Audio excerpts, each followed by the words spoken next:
And so where we are right now, I've got two graphs.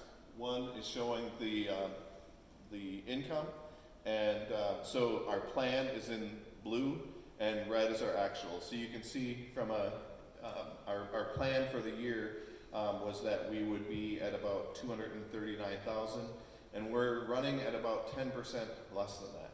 So our whole budget for the year is around 300,000. So we're running just a bit short of what our plan is we're about a month behind.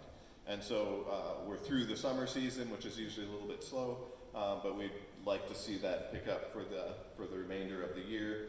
September giving was about 21,700, so a little bit less than what our monthly run rate needs to be to manage the church expenses. Next slide is the expenses then, and you can see again, blue is plan and red is actual. So red, our expenses are also below plan, which is a good thing. So we're not spending as fast as we had planned, and part of that is just out of necessity, and part of it is we delayed some things. We wanted to bring on like a part-time staff member that we've just not been able to stand up just yet. So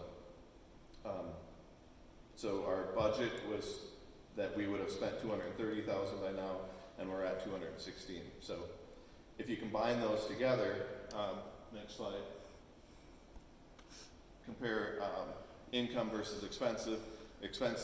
We're about 5,000 in the red for the year to date, which is actually, we've closed that gap from when we did this back in July. It's a gap, but it's less of a gap than it was.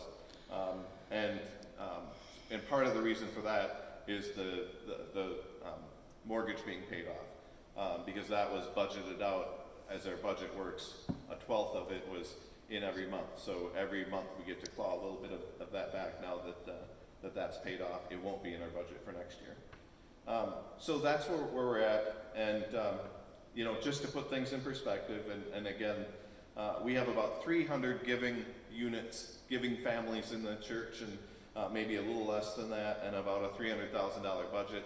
So you can just see where it means that we need about $1,000 per family, and we know that some people can do more and some people can do less, but that's really what it takes to operate Covenant. So at that, we'll stay tuned for our stewardship talk in a little bit. And so next, I'd like to bring Beth up for worship and music.